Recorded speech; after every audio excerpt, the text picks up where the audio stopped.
Over the years there have been possible millions of questions about the moon. But one question you don't often hear is who owns the moon? Or can you buy it? Or does anyone have sovereignty over the moon? Over the moon's desolate, eerie surface, the flags of two nations are unfurled by metal wiring rather than a breeze. The United States stars and stripes are one. The other is China's blood red.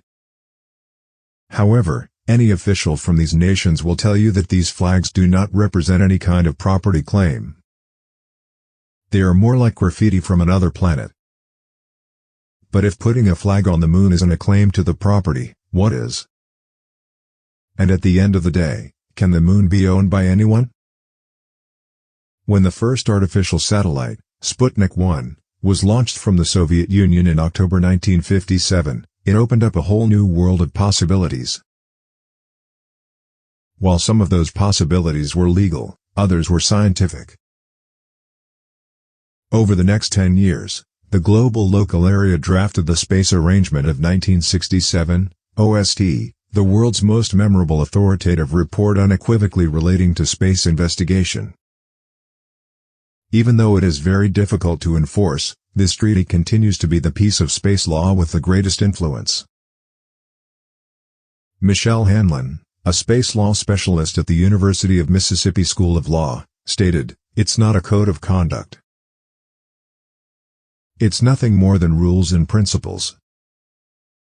The OST makes it abundantly clear that nations engage in space land grabs, even though it cannot be enforced. The treaty specifically states that no nation can claim ownership of any celestial bodies or portions of space. Permanently, no state can claim sovereignty on the moon. Things get murkier when it comes to building structures like bases and habitats on lunar soil. By some other means, they are like territory, right? People have a fundamental right to own property, according to Article 3 of the Universal Declaration of Human Rights, which governs space. As a result, anyone can construct a home on the moon and claim it as their own.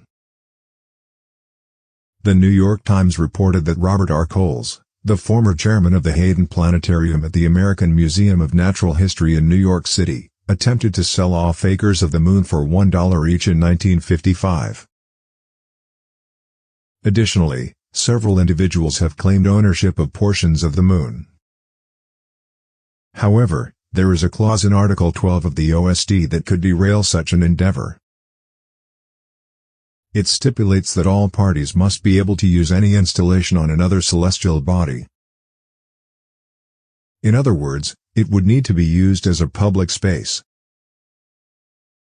By stipulating that any commercial or individual party acting in space be considered part of its nation of origin rather than an independent entity, the 1979 Moon Treaty would have helped reconcile Article 2 with Article 12. However, because the United States, China, and Russia have not yet ratified this agreement, it is widely regarded as ineffective. Space lawyers like Hanlon will have to work hard to reconcile Article 2 and Article 12 as missions like the NASA Artemis program and the China-Russia Joint Moon Base project get underway. The Artemis Accords, an international agreement designed to facilitate future exploration, represent a more recent attempt by NASA to close some of the gaps in space law.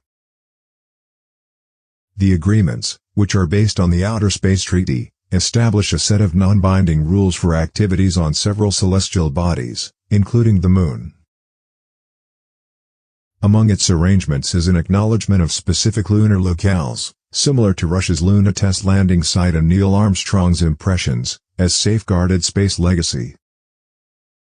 However, the agreements also permit entities to extract and utilize extraterrestrial resources, which is not welcomed by all nations.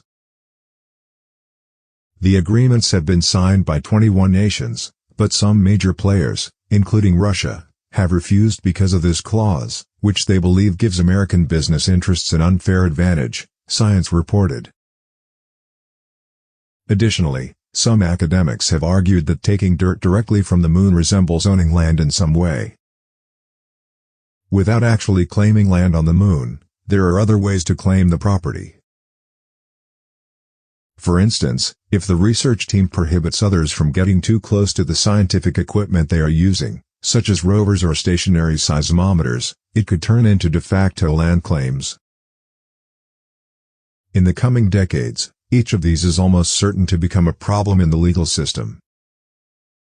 In many ways, this is not a problem right away. And it is in many ways. However, at the end of the day, we must proceed responsibly with extreme caution. Well, that's it for today. If you enjoyed the video, please hit the like button. If you have any suggestions, leave them in the comments section. And if you enjoy our content, and never want to miss a video, hit the subscribe button. Thank you for watching.